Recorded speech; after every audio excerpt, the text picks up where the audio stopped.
Bonjour à tous, je suis heureuse de vous partager dans cette série de vidéos la conférence que j'ai donnée cette année au Salon de la Photo sur le thème créativité on-off, offrez un peu de magie à vos images.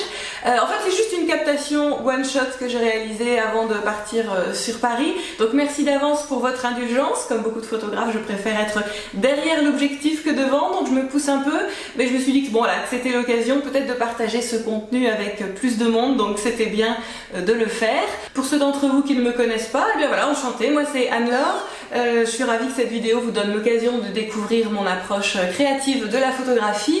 Et pour ceux d'entre vous voilà, qui me suivent depuis des années, on ne compte plus, n'est-ce pas? Merci, merci d'être là. J'ai divisé ma conférence en plusieurs parties de manière à créer des vidéos plus courtes. Voici donc le début, la première partie de ma conférence. Bon visionnage!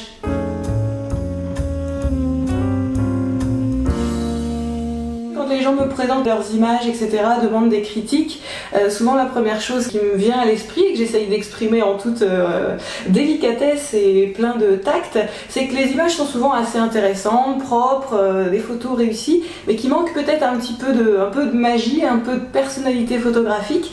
Donc voilà, on va essayer de parler de tout ça aujourd'hui. Pour ceux qui me suivent depuis longtemps, etc., je ne vais pas réinventer la poudre à chaque fois, mais j'espère que ce système un peu on-off, donc c'est-à-dire l'idée de vous montrer des avant-après, la photo un peu moche et la photo plus créative, permettra de voir encore un peu plus comment vous pouvez squeezer, twister vos images, et puis aussi réfléchir à cette idée de magie, parce que même si on utilise les paramètres photographiques, et cela comme moi depuis longtemps, il y a toujours des moyens d'y mettre encore un peu plus d'expression, de poésie, de sentiments. Donc j'espère que vous trouverez ce contenu intéressant également à tous ces points de vue. La créativité, ce qui fait toute la différence et ce qui permet de passer d'une scène comme celle-ci, voilà, un peu, j'allais dire un peu bateau, c'était pas vraiment voulu ni prévu au programme, voilà, quelque chose de descriptif, d'un peu lourd, de pas forcément très photographique, à des images qui vont avoir une personnalité photographique, montrer comment on interprète, on simplifie et exprimer un peu toute la richesse de l'environnement sans toutefois montrer tout à la fois. La créativité, c'est aussi un peu ce qui nous rend alchimistes en photographie, ce qui nous permet de transformer le plomb en or, ou en tout cas une réalité parfois un peu banale, parfois pas forcément très attractive, en quelque chose d'un peu magique. Par exemple cette photo, je ne l'ai pas choisie par hasard, avec cette notion d'alchimie, on a l'impression de poudre d'or s'envolant dans les airs, etc. Quelque chose d'assez magique, et on n'imaginerait pas forcément que cette photo ait été prise dans un tel contexte, c'est-à-dire des briques balancées dans une brouette en contre-jour. Ce qui fait qu'on passe de l'un à l'autre, c'est ce que je vais essayer de développer tout au long de cette présentation, afin qu'on se demande un peu qu'est-ce qui fait exactement la différence, comment on peut passer de l'un à l'autre, comment on peut ajouter davantage de créativité à ces images. Vaste, passionnant programme. Alors pour commencer, je voudrais faire une petite mise au point sur la réussite d'une photo, les différents niveaux de réussite d'une photo, et puis vous faire partager un petit peu mon point de vue à ce niveau-là. Alors au premier niveau, j'ai même envie de dire un peu au niveau 0, il y a la photo ratée. Bon, on sait tous ce que c'est la photo ratée. Sa caractéristique, c'est le défaut un peu rédhibitoire. Alors soit c'est une photo qui penche, ou une photo qui a des éléments gênants vraiment disgracieux, ou même on ne sait pas trop ce qu'on a voulu prendre en photo.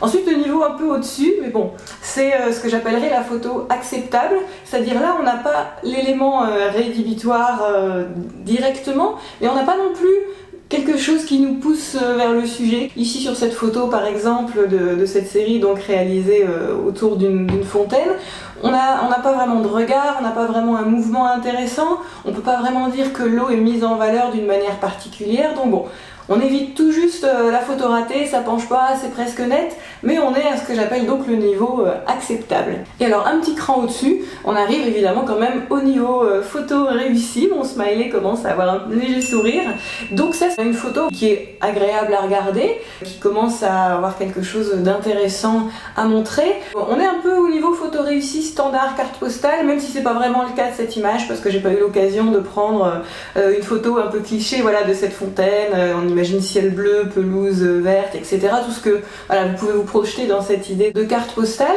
Et puis après, moi ce que je vous invite à envisager, c'est d'aller au-delà de cette photo réussie, mais peut-être parfois un peu banale, un peu classique, et de visiter les contrées insoupçonnées de la créativité.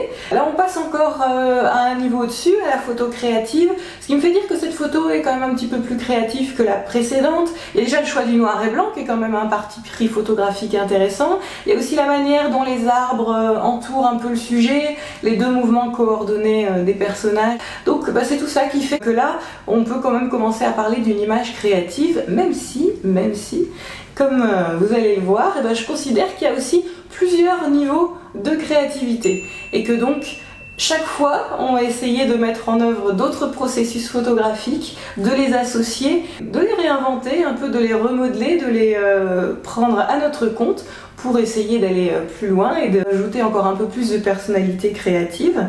Par exemple, dans cette photo, là on rentre complètement dans le sujet, l'image est envahie par l'eau. On a un mélange intéressant aussi entre cette texture de l'eau et les silhouettes, etc. La manière dont finalement l'eau semble faire partie un peu des personnages. Donc c'est ça qui définit ici mon approche créative, toujours en noir et blanc. Sur la photo suivante, voilà, je grimpe encore un peu d'un cran au niveau de la créativité. Grâce à cet effet un peu de bulle, quelque chose d'un petit peu féerique qui est créé grâce à un flou de profondeur de champ sur les gouttelettes. Cette fois-ci, grâce à un réglage que j'ai appliqué, l'eau, je la transforme en fait, je la remodèle. Et du coup, ça donne une photo qui est encore plus originale. Et puis aussi, il y a la posture du personnage également qui donne presque l'impression de danser. Et si vous comparez cette image aux précédentes qu'on a pu voir, pas forcément la photo vraiment ratée, mais celle que j'appelais par exemple un peu carte postale et qui n'était pas si mal que ça, vous pouvez comprendre un petit peu maintenant quels sont ces différents niveaux dont je parle et pourquoi c'est intéressant d'essayer d'aller encore plus loin au niveau de cette recherche de créativité.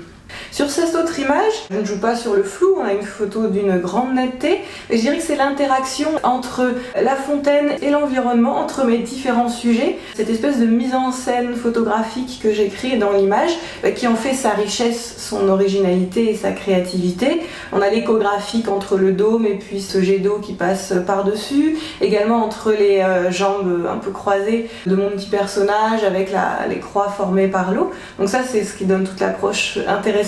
Et en fait c'est une photo que j'ai prise avec mon smartphone, donc c'est pour moi l'occasion de souligner qu'il n'y a pas besoin évidemment d'avoir le réflexe le plus gros et le plus cher pour faire preuve de créativité.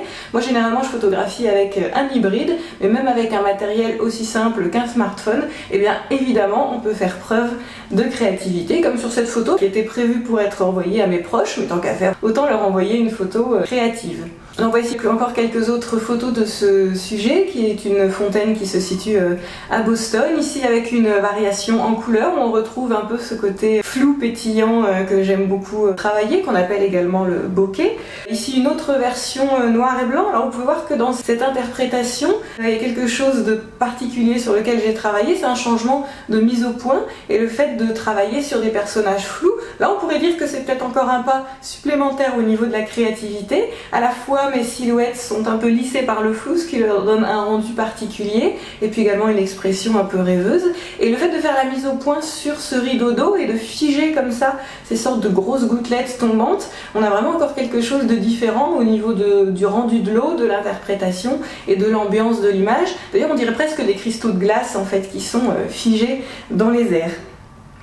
Et puis sur cette dernière image, voilà, là on retrouve un petit peu la totale avec mon personnage flou. On a de l'eau qui est au premier plan, ces jets d'eau en croix qui sont flous et qui donnent un rendu lumineux très intéressant. Et puis derrière une mise au point sur les gouttes, un peu sur la droite de l'image, et ensuite le fond de la photo qui est flou. Donc cette fois-ci on peut vraiment dire que je ne me suis pas limitée au sujet pour en montrer une interprétation, comme je disais, carte postale, mais que j'ai vraiment essayé de créer une image avec mon interprétation photographique. J'ai utilisé ce qu'il y avait, des gamins, de l'eau, de la lumière, et j'en ai fait une image tout à fait personnelle. Alors ce qui fait la particularité de la photo créative, si parfois vous vous demandez un petit peu dans quel camp vous vous trouvez, c'est le fait justement d'aller au-delà du sujet. Dans une photo simplement réussie, c'est parfois l'intérêt du sujet qui fait la photographie, Dans une photo plus créative, eh bien c'est une photo qui prend à son compte les paramètres photographiques, déborde de qualité photographique et donc exploite davantage les richesses que nous offre l'appareil photo, c'est-à-dire les réglages, mais pas seulement, également les propriétés du cadre, ce qu'on va commencer à voir tout de suite. Donc peut-être que ça peut être intéressant pour vous de vous poser la question, voilà, de manière générale, en moyenne, à quel niveau de réussite est-ce que je me trouve? Sans doute pas au niveau 0 photo ratée, ne soyez pas trop dur avec vous-même quand même. Est-ce que vous pensez que vos photos réussies, elles sont au niveau ce que j'appelle photo quand même un petit peu classique, etc. Ou est-ce que vous arrivez à y injecter la plupart du temps un peu de créativité? Ou est-ce que vous êtes carrément au niveau magie photographique? Voilà, essayez de vous situer et puis après, au fur et à mesure, de voir quels sont les éléments, j'espère, de ce contenu que je vous propose, qui peuvent vous aider à y mettre un petit peu plus de féerie. Ben voilà, c'est tout pour aujourd'hui. Rendez-vous dans quelques jours pour la suite. Et je tiens à signaler qu'en fait cette conférence sur la créativité, elle est liée à la sortie de mon dernier livre qui s'appelle 52 défis créatifs pour le photographe aux éditions Erol. Donc si vous aimez un peu cette approche ludique de la photographie, n'hésitez pas à y jeter un œil si ce n'est pas déjà fait et à chercher aussi le groupe ALJ Photo sur Facebook sur lequel nous relevons les défis tous ensemble de concert dans une ambiance très conviviale et très constructive. Donc voilà, on n'attend plus que vous. Merci à tous pour le visionnage et à très vite.